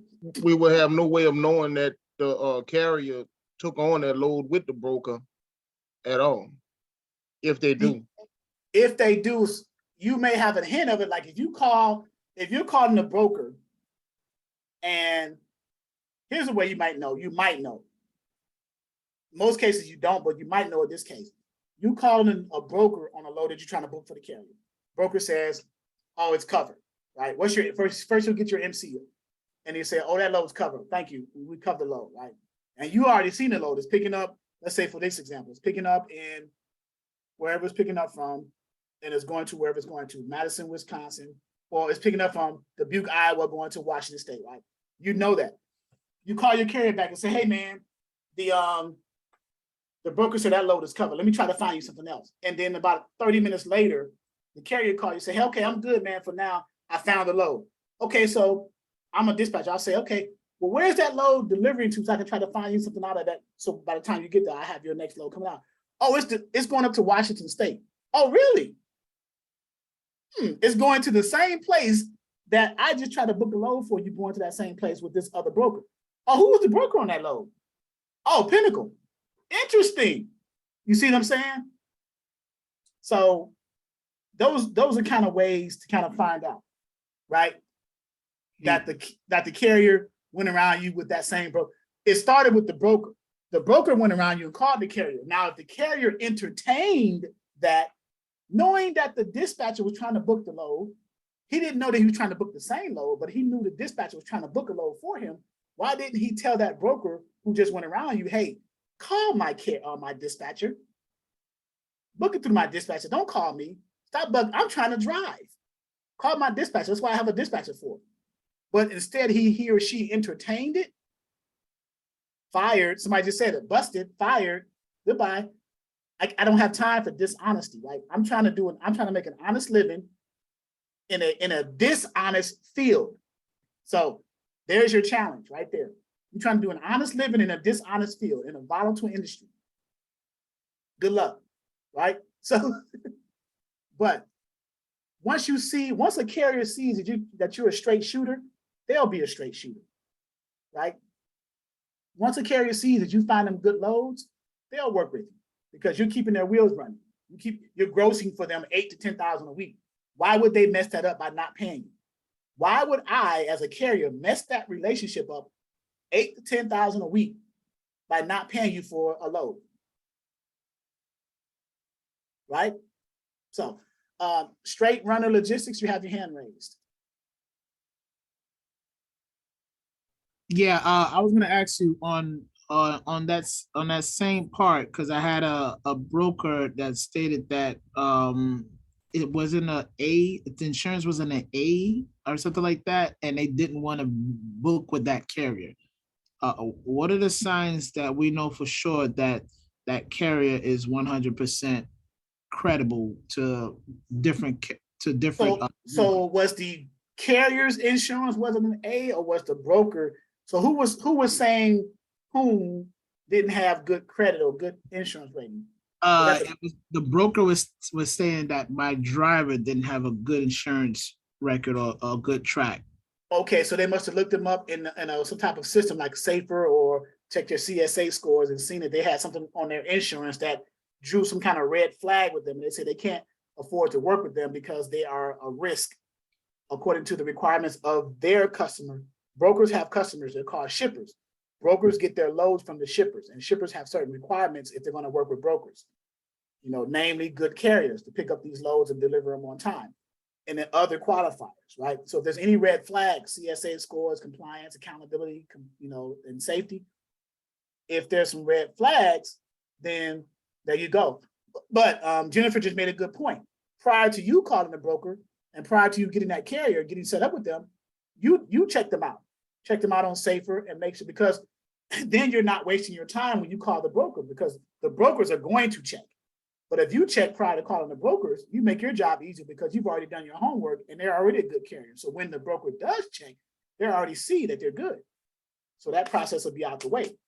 Yeah, but it's kind of confusing because when you check, I see 75,000 and then I see 20% on the inspection. So I'm thinking everything is all right. So where are you looking at when you saw that? Safer? Safer. Okay. Do you have an MC number? You have an MC number that you saw that under? Yeah. Let me give you you a DOT number. Let's review that. Okay, so let me give you. Tell me either the MC, DOT, or the name of the company. Okay, so let me get let me tell you right now. Hold on. Just had it right in front of me. Oh, hold on. Okay. MC number is. Okay. Wait a minute. Okay, here we go. MC number, that's the DOT. Go ahead and give me the DOT. Okay, 3295610. Okay, 3295610. Lutetia Simmons Trucking. Yeah. Okay, so you went down and checked their percentages right here. Yeah. Right. So their inspections, they've had 2 vehicle inspections. They were put out of service twice. The vehicle was put out of service, right? Which means that they're out of service 100% of the time. The national average is 20%, so they're well above that. There's the red flag. Okay. Number one, so you have vehicle inspections, you have driver inspections, driver safety, things like that. So 2 driver inspections, the driver was good. They wasn't put out of service. They didn't go above that 6.2% average. And of course, hazmat and IEP that they probably didn't qualify. They probably wasn't a hazmat endorsed carrier, and they probably wasn't an equipment provider. That's an IEP, intermodal equipment provider. So they wasn't that. But their vehicle, which is very high on the red flag list, because you need to have a safe vehicle to operate if you're going to transport goods from a broker and a shipper to a receiver. So right. They were well above the national average of out of service inspections. They're 100% because both times their vehicle was inspected, they were put out of service. So that's a red flag. So there's no way a broker is going to work with them. Right there. Yeah, and that was the point too, because then there's 2 vehicles he doesn't even have 2 vehicles, there's only 1. So how did that driver update that? Well, in the past 24 months, that one vehicle may have been inspected twice. Got it. You see, so these inspections results, this is a 24-month period, a 2-year period. They got inspected the first time they were put out of service. And then whatever they did to get corrected, they were all right. Then they got inspected again. They got put out of service. So something's going on with that vehicle, Yeah. right? It's not safe, according to the inspectors, FMCSA, DOT. So they got to correct that. So a broker looks this up and they see this. So you can go under licensing and insurance and look at the same thing under SAFER and get the information. Right, so we go under licensing and insurance and check their, well, not licensing and insurance, but the other one. I'm sorry, safety management system, measurement system, right here. So hours of service, unsafe driving, all these different indicators, vehicle maintenance. It's probably going to be under either vehicle maintenance, maybe unsafe driving. Let's look at vehicle maintenance. And there it is right there.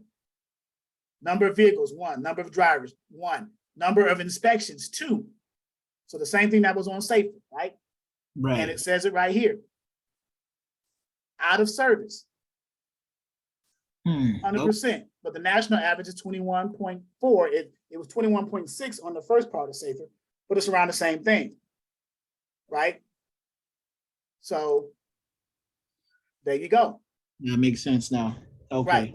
So, and a broker has not only this to look at, but they have other software like Carrier 411, SAFER Watch, depending on what load boards they have, they can check different resources, right? So, so we can go under vehicle maintenance, we can go down here and vehicle maintenance, 21 violations, 21 violations. Damn. Out of the 2 inspections, 21 violations. No wonder they put out of service. So once you understand how to look at the resources, then you can decide. So right here, as a dispatcher, you wanted to work with this carrier, you see this. Would you decide to work with this carrier? Yeah, I'm about to renegotiate. So wait a minute, let me ask the question again. After seeing all this, and you decide, would you still want to work with this carrier?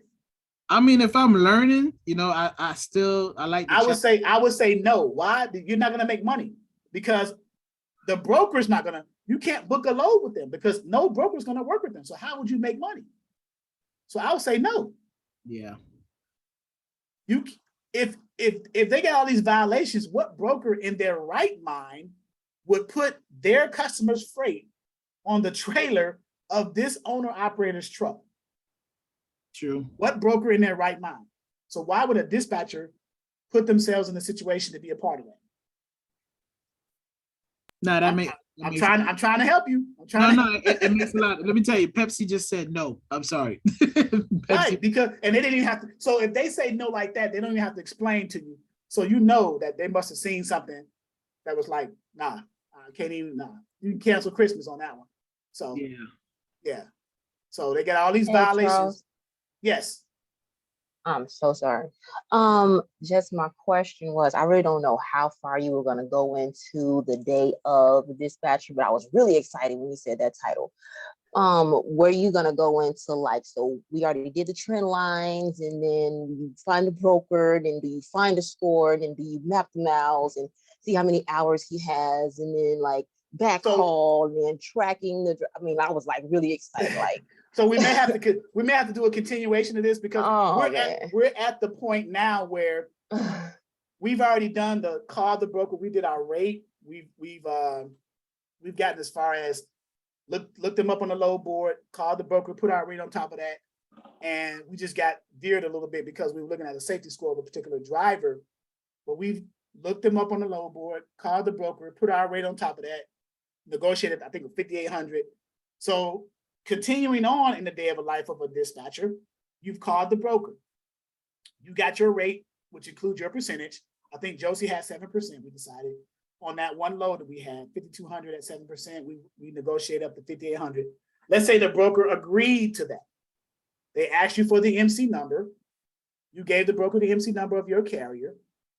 They looked them up in the system and said, hey, your carrier is not an approved carrier for our brokerage, but that's not a problem. Who do I send our setup packet, broker packet, onboard packet, or broker carrier agreement to? They're all the same thing. They mean the same thing. They're just worded differently. So if a carrier is not in the system of a brokerage, which means that they're not an approved carrier to run loads for that broker, the first thing you have to do is get set up with that carrier, with that broker, right? You can't run a load for or your carrier. That carrier's MC cannot run for that broker until that carrier's MC is set up with that brokerage. Does that make sense? Right? Yes. Absolutely. Okay. So the first step in that process is the broker setup packet or the broker carrier agreement or the onboard packet or the setup packet, whatever word they use. It means the exact same thing. What they're going to send you, they'll say, who do I send that to?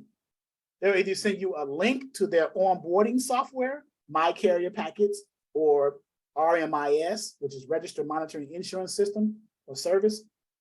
They'll send you or they'll send you a PDF attachment to your email. They'll send it to you, the dispatcher.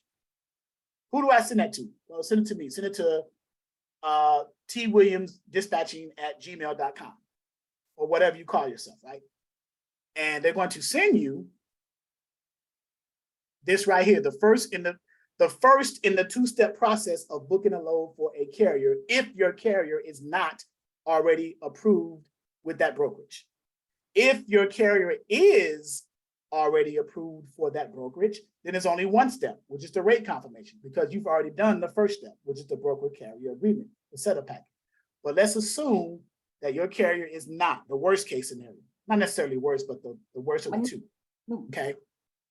So if your carrier's MC is not in that particular brokerage's system that you just called to book that load, then you have to first get them approved, which is the broker carrier agreement. If you have a limited power of attorney for your company for that carrier, which means that carrier has given you permission to fill this out for them, then you do so. Send this back to the broker along with copies of what the carrier sent you, because every broker asks for copies of that carrier's, when they're trying to onboard a carrier, they're asking for copies of their MC to make sure that they are authorized to transport freight as a carrier. They're asking for copies of their certificate of insurance to make sure that they are insured to carry or transport what they're transporting, right? They're asking for a W-9 to make sure that they are a legal company, right? That they have an EIN number attached to their trucking company or their transport company or whatever they call themselves, right? So those are the three main documents that you send after you fill out the broker carrier agreement to get your carrier set up with that brokerage. You send them copies. That's why you as a dispatcher asks the carrier for copies of these for this case right here, as opposed to you chasing the carrier down and say, hey man, I'm getting ready to book this load for you. I'm getting you set up with this brokerage. I need a copy of your MC, or I need a copy of your W-9, or I need a copy of your certificate of insurance. Well, hold up, I'm driving right now. Give me about 2 hours before I get to my destination and I'll send it to you. I'll text it to you or whatever, or email it to you. But by then, that load has already been covered. You just wasted your day. So that's why it's a good idea for dispatchers to get all the documents they need up front when you are getting that carrier under a dispatcher agreement. That's the reason why I suggest you guys doing that. That way you have everything you need to properly dispatch, right? Does that make sense? Okay. Yes, it does. Yes.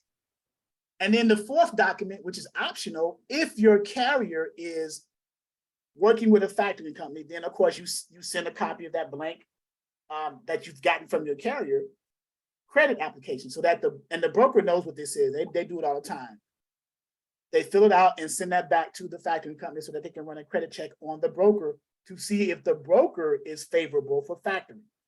Okay, and if they are, they'll get the credit application, they'll fill it out, and they'll send it back to the factoring company's email.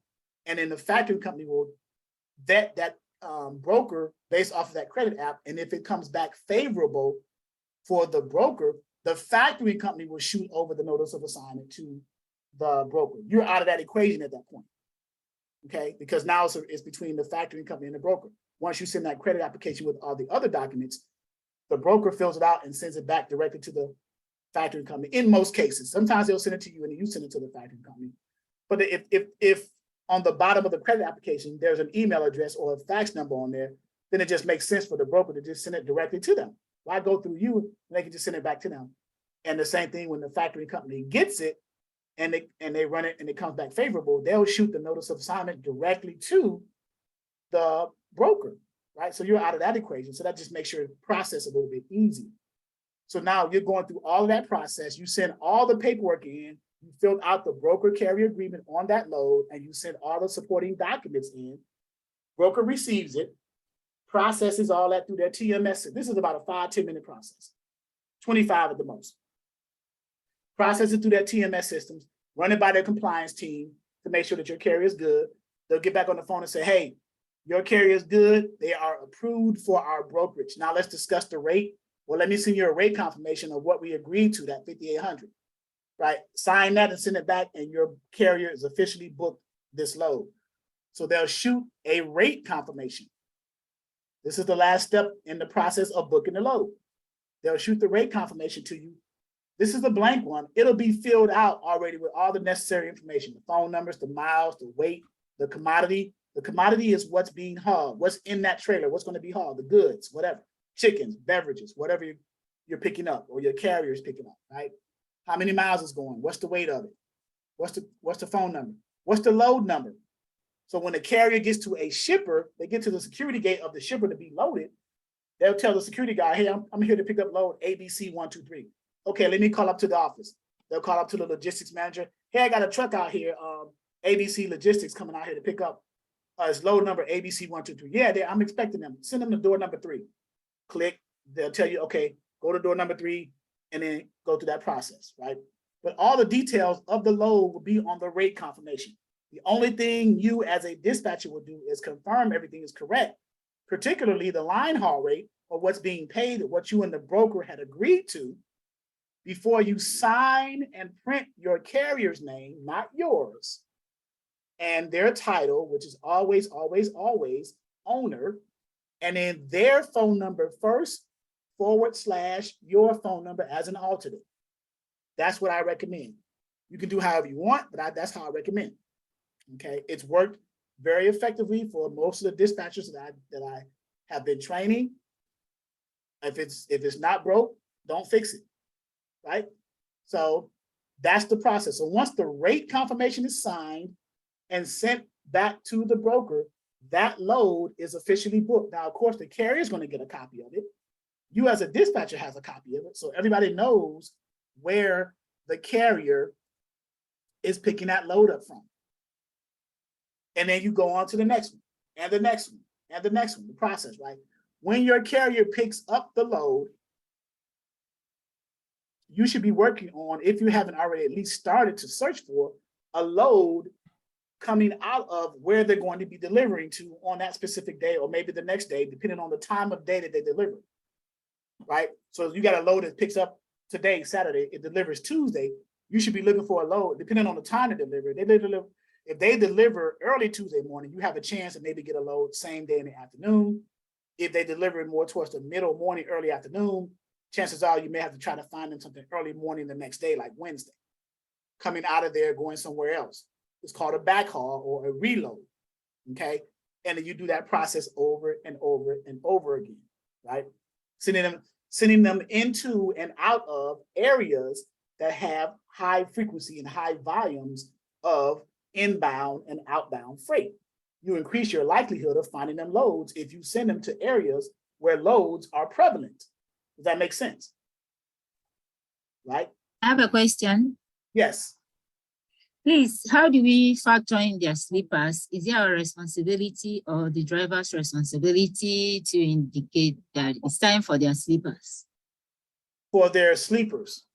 Yeah, just their rest time every day. day. That's the driver's responsibility. You're speaking about hours of service, right? Yeah. So before you even find a load to book for the driver, you want to ask them, would you have enough served hours for me to find your next load or your next load. So say you booked this first load. We went through the whole process and booked this first load. Prior to searching for the next load, this load delivers Tuesday. You say, I'm going to try to find you a load either Tuesday or Wednesday coming out of there. And the driver says, no, let's try Thursday, Friday, because I got to do my reset, right? I got to reset my hours because I wouldn't have enough hours to grab another load until maybe a couple of days later. So I'm going to rest at a local truck stop in the area where I'm delivering at right now. And then I'll let you know when I'm prepared, when my hours have reset themselves and I can get the freight then. So the only thing as a dispatcher you would do is ask them, would you have enough hours to get your next load or your next load? So you keep pace with that because you don't want to book them a load. They don't have enough hours to pick the load up or run the load. Most carriers know that. Even if you neglected to say that, it's still the carrier's responsibility to, because they're owner operators, they're drivers, they should know whether they have enough time or hours to pick loads up or not. That shouldn't be a responsibility of a dispatcher. No, it shouldn't be. Charles, I'm sorry. Isn't there a way for us to check his hours of operations just so that we can kind of go beyond that and just make sure that we're Sure. So if you decide to do that, you can. The way you check it, pretty much ask them, but unless you have access to their ELD login, outside of asking them, no, right? But you understand the hours of service concept, right? There's 24 hours in a day, 14 of which drivers can be on duty. The other 10, they have to reset for that day, the cycle of hours for that specific day, right? Within the 14 on duty, 11 within that 14, they can be driving. The others can be like either not driving on duty, sleeper, berth, or whatever, right? Or getting fueled or whatever, right? But they can drive 11 within the 14. Outside of the 14, that 10, they can reset. And then depending on how they cycle their hours, either a 60, 67 or 70, 80, or I'm sorry, 66 day, 70 hour or 7 day, 80 hour, I believe it is. It's on the website here. I forget the numbers, but they can recycle their 34-hour reset when they have to recycle their complete hours of service for that week, if you will, right? 34-hour reset means it's a 1 day and 10 hours. Because 1 day is 24 hours and another 10 hours for a day is 34. That's where the 34 comes from. So can the driver take their rest hours while under a load? Yes, they can. Especially if the commodity is such that it won't rot or anything like that. If you got dry goods and stuff like that, I would do it. But if you got reefer units too, you can just keep the reefer unit running. It's going to cost you to run that. But yes, you can. So let's say you had 3 hours left, right? And you just delivered a load and you had 3 hours of service left. And you had enough time to drive an hour and a half to your next load that you the dispatcher booked for them and at least pick it up, grab it, right? And then you can go to a rest stop and shut it down to do your reset and your freight is still there. And you have enough time to, when your hours reset, to finish that delivery a few days later, depending on how far it's going and things like that. So, okay. Was that helpful, guys? Yes, Yeah. sir. Yes. Okay. Yes, very. Thanks. Kishana Bledsoe, you have your hand raised. We got time. I'll take 2 more questions. What is your suggested amount of time between loads? Would it be an hour, 2 hours? I know that when they get to their destination, it's a possibility that there may be some type of detention. So what is your suggested amount of time between loads? I would say an hour or 2, either after the driver tells me they're empty or after they tell me they're loaded. That way, you know that detention is not a factor or anything like that because they're already loaded or they're already empty. So there's no issue of detention or anything like that. If they're empty, they're ready to roll or ready to get their next load, or if they're loaded, they get ready to leave out and go deliver for the load, right? So that those factors are out the window. So what if they're on their way to their load and they call you and they tell you, well, I'm approximately 2 hours away. Okay. Can you go ahead and book me another load? But they get there and they're sitting for 2 hours, but you I don't- already have. Right. I don't recommend that then, because Mhm. if they're 2 hours out from delivering of a load, and you're right, there's so many unknown variables that can happen. You can Right. get to that receiver to deliver that load, but then you've been detention for more hours than normal, right? Right. Let's say your detention policy was 2 hours free and then $50 an hour afterwards, but you've been sitting there for 6 hours. Right. But if you book the load with a broker while your driver was still under the load to that first receiver to deliver that load, and you didn't realize those unknown circumstances were going to come along, now you got to either go back to the broker and cancel that load, or try to get it pushed up maybe a few hours or maybe to the next day to give your driver enough time to resolve the detention. So would it be safe to say to let your driver get to their destination first before you book another load for them? It would be very safe to say. Okay. And even after they get to the destination, I would even venture to say, let me know when you're empty. Okay. Right? Gotcha. So, okay. I also have what is Chase's fees and what does UIIA mean? So chassis Okay, there you fees. go. Chassis are the fees that's charged to hold those chassis trailers per day. 35, 25, depending on what chassis pool and the port you're getting them from. Okay. Chassis fees. And then UIIA is the Uniform Intermodal Interchange and Facilities Management Agreement. That's Okay. that's the agreement that gets your carrier able to participate in going into the ports to pick up loads. They have to have the UIIA. They have to have a SCAT code, which is, you get that from the NMFTA, which is the National Motor Freight Traffic Association. Okay. You apply for a SCAT code. That's an identifying number for a trucking company. So one SCAT code can cover multiple trucks. So let's say you got a carrier who has 10 trucks. They got one SCAT code to cover all those 10 trucks. So all 10 of those trucks go to the port, and they can use that same SCAT code to represent that company. Gotcha. Okay. Okay. So those are the qualifying factors. And then you also need a trailer agreement, a trailer interchange agreement and trailer interchange insurance, because you're taking chassis from a chassis pool from other companies. You're borrowing their chassis to pick up containers to haul, to do drayage, what's called drayage, from the ports to a destination, either a retail store or a distribution center. Okay. That's all. Everything that I just said is what's called intermodal. Okay. I'm gonna have to do some more research on that. Those were just some terms that came up from a group chat that I'm in on Facebook. And I figured out, yeah. So I figured I'll come in here and ask you, since you were the person that I started with from the beginning. Look at that loyalty. Oh my God. Yes, I am a very loyal person. Very loyal. But yeah, those are concepts. So the chassis is what the container gets loaded on. Okay. Right. And the chassis trailer is like a bare bone trailer, it's like metal bare bone trailer, and the chassis get loaded on there. You have 20, 40, and 45 foot what's called ISO boxes, containers. Okay. Called CEUs. And the weights are 42.5, the most weight, 42,500 for the 45. The reason why they call ISO boxes is because those are international containers that comes in from overseas, right? Where they're being imported into the country. And you pick those up from basically ports. You pick those up from ports. Correct. The seaports. Now the airports, so we've heard the term airports because we fly in airports, but freight comes in internationally in airports as well as seaports and through the rails. Okay. Intermodal can come through airports, seaports, or the rail ports. Okay. Gotcha.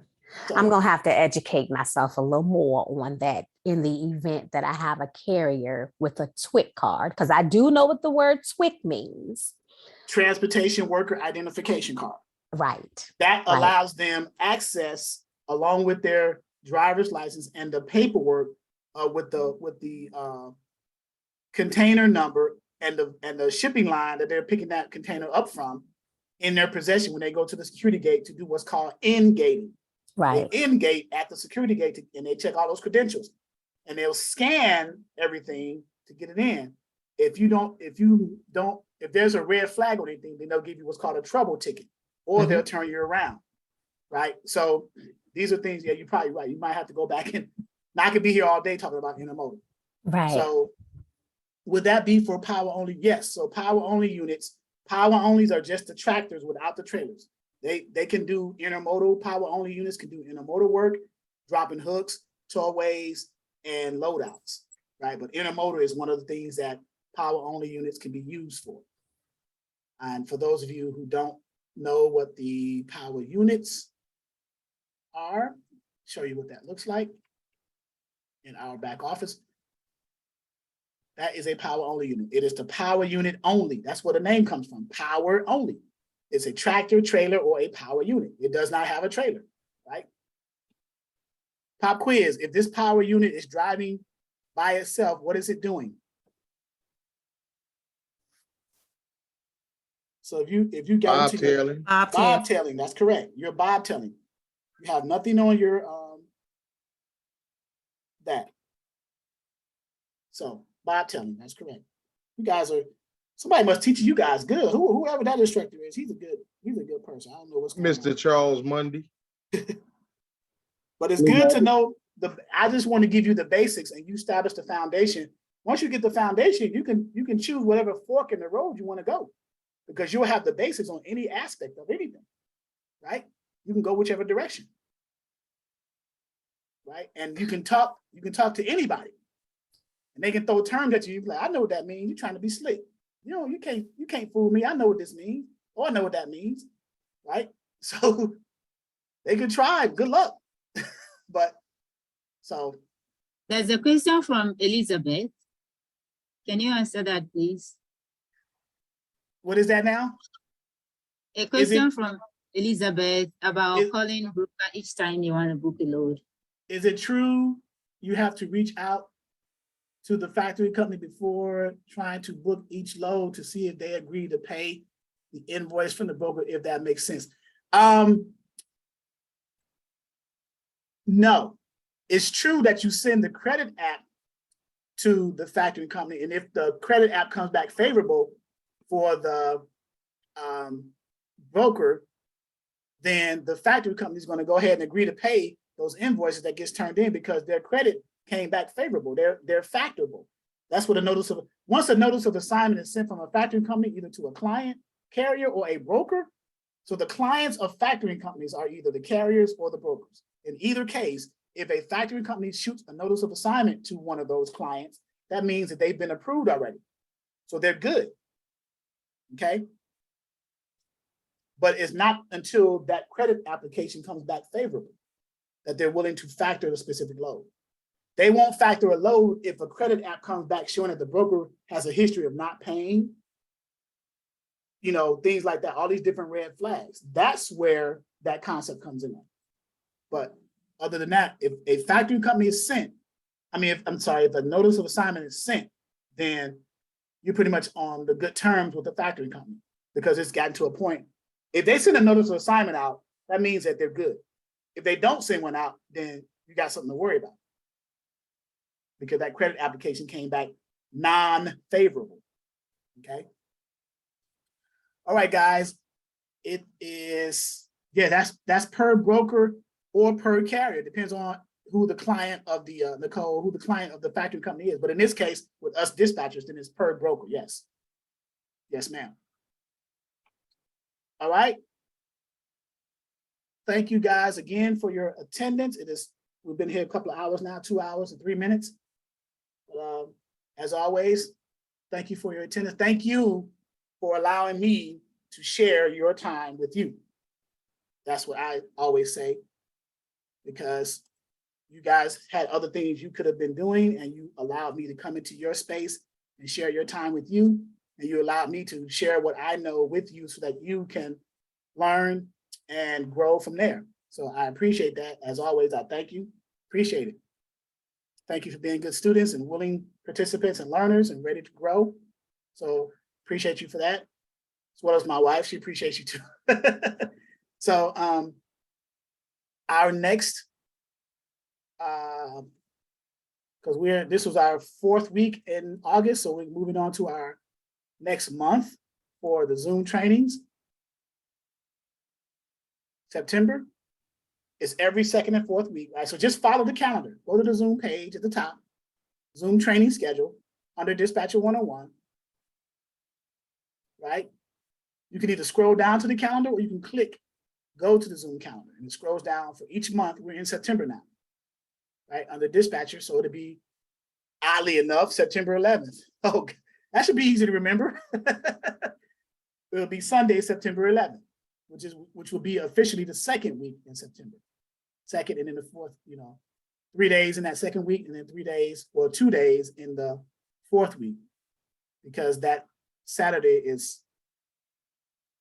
there is no Saturday in the 4th week. So, but the next one will be September 11th. That'll be Sunday.